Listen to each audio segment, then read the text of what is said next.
Hi, I'm Charlotte Howard, executive editor of The Economist. I'm here with Gary White and Matt Damon, who are co-founders of Water.org and WaterEquity.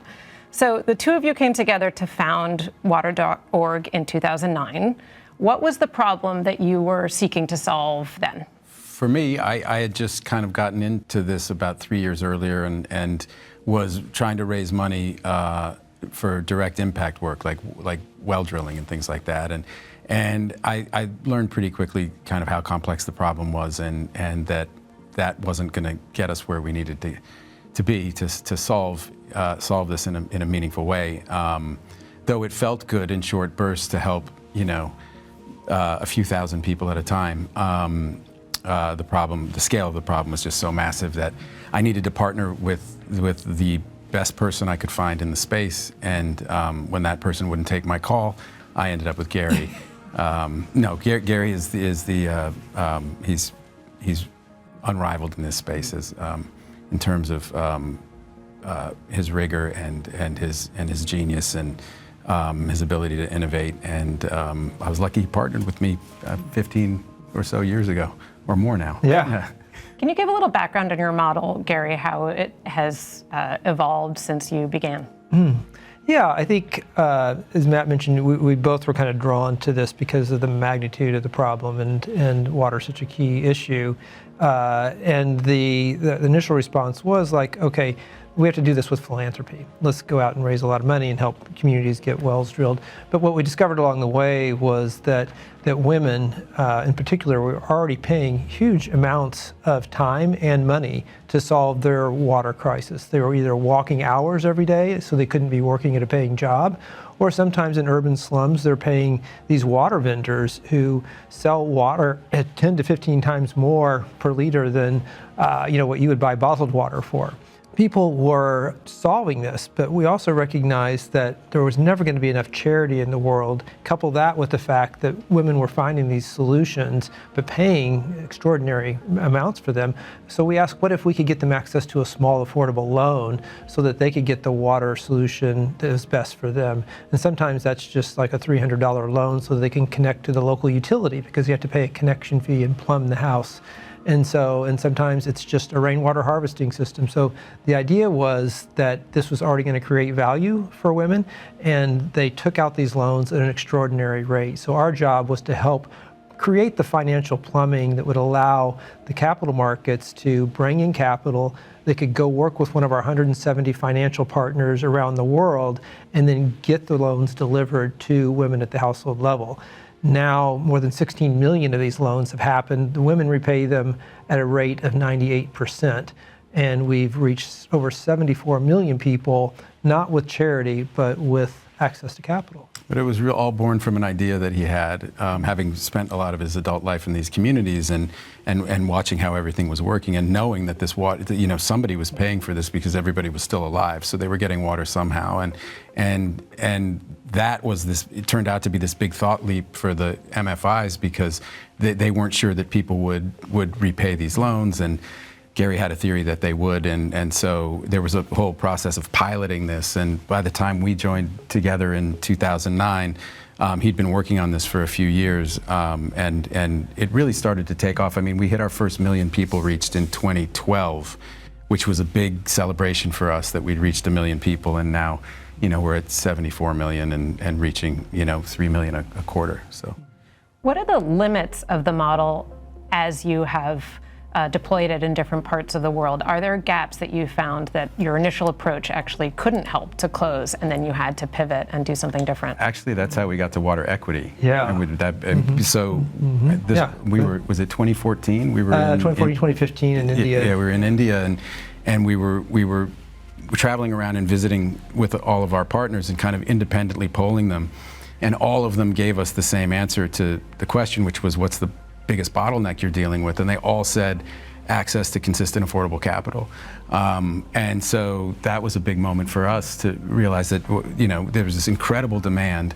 I mean, at the center of this story, the really beautiful thing about this story is that it's everybody paying these loans back at this phenomenal rate, and these are the most vulnerable people on earth, and it just showed that if we could just nudge the market and get out of the way, that they could solve their own problem, and that's what we've seen. 16 million, over 16 million loans, and the loans pay back not only because they're affordable, but because nobody takes out a loan for something they don't want.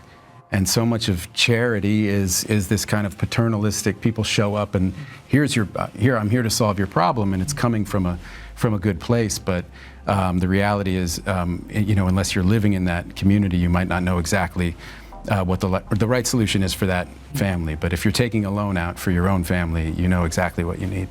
So you've described this really interesting interplay between the demand from the women who clearly need access to clean, safe water, the philanthropic input, as well as the market response from other investors and sources of capital.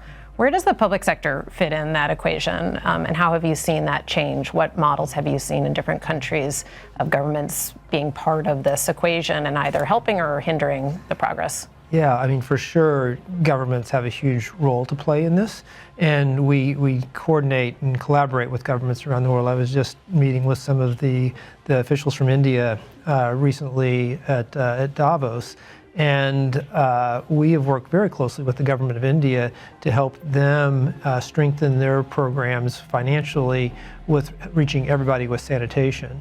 So we're collaborating with them with Water Credit to help bring microfinance institutions into the space to make loans for toilets and for water connections so that they can reach their goal of getting everybody in their country access to water and sanitation. But we also know at the same time, public resources are stretched really thin. So when you're looking at larger infrastructure projects, there is the need to bring in capital from other sources to kind of co-invest with government, to work with public-private partnerships.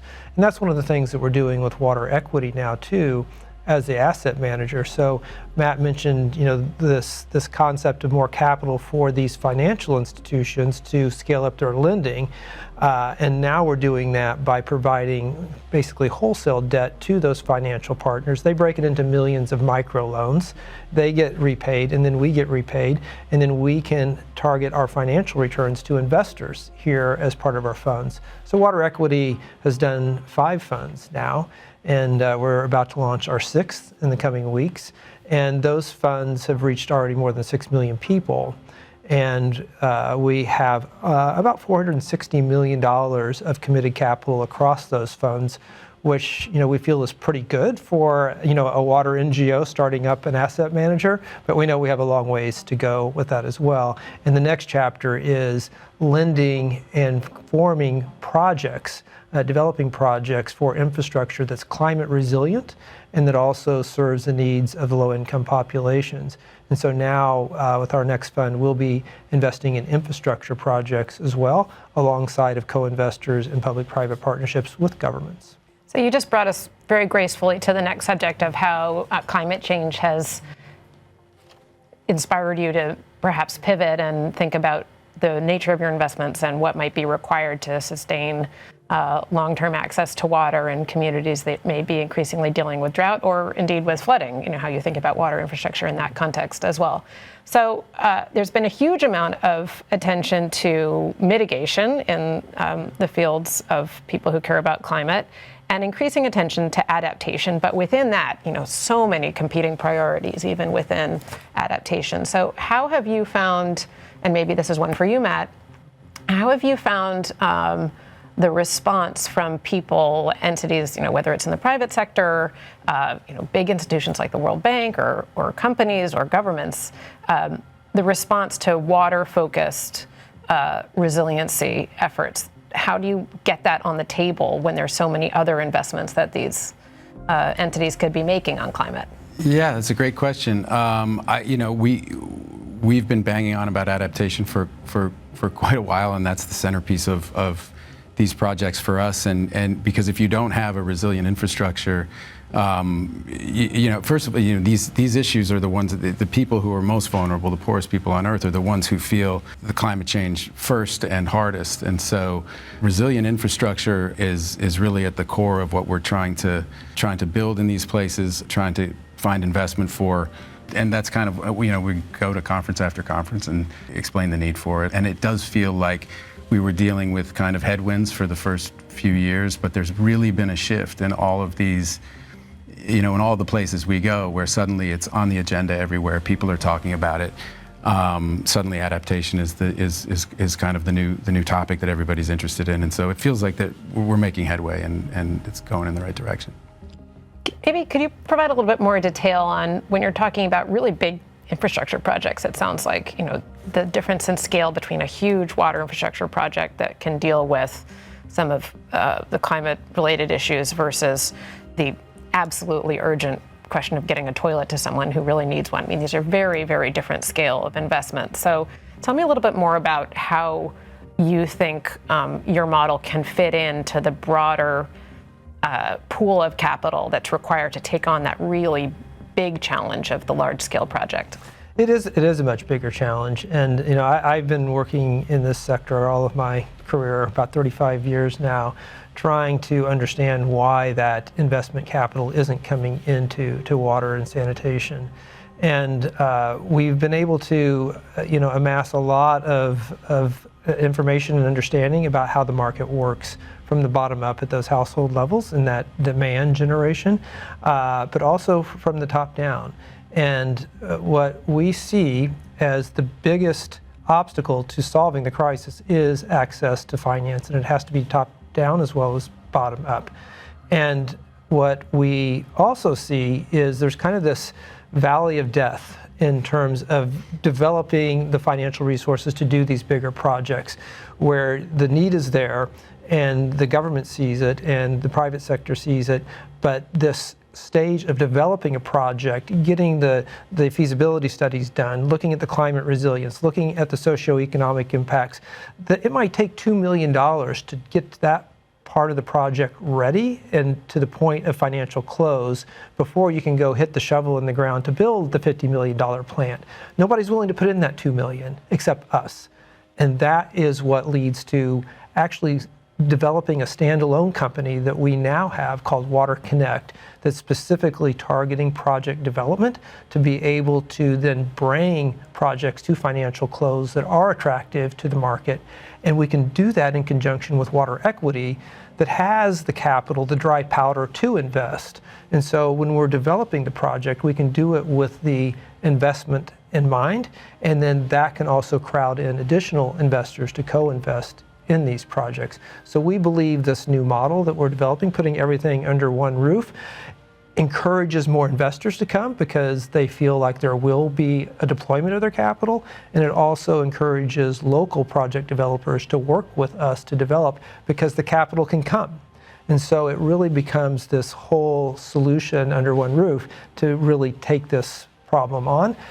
We know we're not going to solve the problem ourselves, but we feel like we can illuminate a pathway for the capital markets to respond if we can get off the ground with some quick wins and then go from there. And also, it's almost an iteration on the original idea of water credit and bringing the MFIs along. Yeah. There was all this technical assistance required, and that was so the donor dollars went there, and so to do the market research and so they could build out these loan portfolios, and that becomes an issue for us in grassroots fundraising, because it's easier to raise money for a well and send a picture of where the well was and the people that you are assisting, and harder to say that your donor dollars went to de-risking a loan portfolio, right?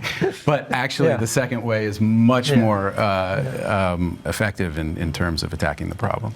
We're at an interesting stage in thinking about how companies, huge multinational companies, relate to ESG in general and sustainability specifically, right? For many companies, this is not a political question, right? It has to do with the security of their own supply chains, particularly companies that have big dependencies on water, and whether it's they're producing something that has water in it, like a beer, or a supply chain for a food company, you name it. There are all these companies that are really, really interested in water. At the same time, it's kind of difficult politically sometimes to have a very forward-looking approach on climate. How do you see the appetite for companies evolving to be a part of the solution to the problem you've described? It's a huge appetite, and certainly doing it for the right reasons for ESG or whatever, but also for the bottom line. And we see companies all the time that are operating in low-income countries, and they want to ensure they have, first of all, water sustainability for their operations, but they also want to be working in conjunction with communities and watersheds to make sure that people also have access to that. And so it's kind of an enlightened self-interest on their part. And we've been working with corporations for years, everything from Caterpillar to PepsiCo to even Coke and Pepsi, and helping them reach more people with water. But what's happened now is with our investment funds, they're also using their balance sheets to invest in the funds to reach more people, while also getting a targeted financial return to go along with that. So, Microsoft, Starbucks, Ecolab, they're all investors in the funds to help increase water sustainability, to get some of them to get to net water zero in the places where we operate. So it really has become a partnership with them to, like I say, do the right thing, but also ensure that their business operations have sustainability. If you could name, this is one for each of you, what you think is the biggest challenge to really scaling up what you've done to date, what would you say it remains? Because you've described this big suite of efforts, right, across different entities that you've now put together to drive change. So what remain the big stumbling blocks? We could name a lot, but I think at the core of it is, I still think, is awareness, a real understanding of the scope of the problem, and what solving it, the impact that would have on the world. And we've puzzled over this for a very long time. And for most people in the West, this issue is so foreign. It's so hard to relate to, and yet it's so very real to the people who are contending with it. And so I'm convinced the more people, and we thought when we hit our first million people, we were President Clinton came to that event and very famously said to us, "Just run it up, keep running those numbers up." But what he was saying was this model works. Well, I've got a future here. I've thought about that phrase a lot over my, the last 15 or so years. But he knew the model would work, and that people do respond to things that work. And so all we can do, we've been accelerating, and things are going really well, and we just have to keep getting out and beating the drum, and it does feel like there has been this real shift. Yeah, it is true. It's just getting people to understand that there is a crisis, and then that there are powerful solutions. And one of the obstacles I talk about is suspension of disbelief, and because it's so hard to believe that a woman making a few dollars a day can actually take a loan and repay it, and then we have that financial plumbing basically to provide a financial return to an investor, and she still reaps huge value from that. And we know these loans fit the market because they do get repaid at a rate of 98%, so we feel very good about the social aspect of providing capital. But it's just that we solved this problem over 100 years ago here in the United States and Europe, and now we've created a solution that allows us not to have trillions of dollars in charity, but the markets and loans can make this work. So it's really on us now. If we can help someone get access to water and also get a financial return at the same time, it's like, why wouldn't we do this? Why wouldn't we scale this up and solve it? And so it is just connecting that message to people so that more can respond to solving it. And they are, to be fair, it's more people are increasingly aware and taking action, which is great. And I should also point out that all of this gets set in motion too through what some people call blended finance, right? So we need philanthropic capital to come in to be able to spur these markets, to correct the market failures, to do the technical assistance, to kind of go and take the risk to develop the projects. And so we're for like the Bezos Earth Fund sees the climate crisis, but they also see the need to seed ideas. So they provided a $10 million grant to us to kind of go out and do more of this in terms of mitigation and adaptation. Amazon did a $10 million grant with us. Bank of America has been a strategic partner with us from the very beginning to help us design these funds. So there's a whole lot of that kind of market correcting capital that needs to come in first to then be able to set the markets in motion. And that is what we rely on. Some of our partners, those corporates that are using their balance sheet, some of them will actually donate their returns back to us instead of taking them themselves, so it can continue to scale up the model. It's so nice to talk to both of you, because I think in the news business, we can have an obsession with big individuals who will go unnamed across the world, right? And what you've articulated is a real universe of actors, from the woman who's taking out the loan to the entity making the loan, the different pools of capital, the different advisors who are helping to structure this in a way that work, the way that you bring in the public sector. There's a huge amount of progress that can be made by finding solutions that mobilize a whole panoply of actors towards the greater good. And all of their expertise, yeah, exactly. And I think that there's a tendency to feel a little bit like all efforts are futile when you focus just on the individual. But if you focus on the whole and all the different actors who can come together to actually solve a problem, you can make progress no matter what. So it's wonderful to speak with you both. Thank you. Thank you. Thank you. Appreciate it, Charlotte.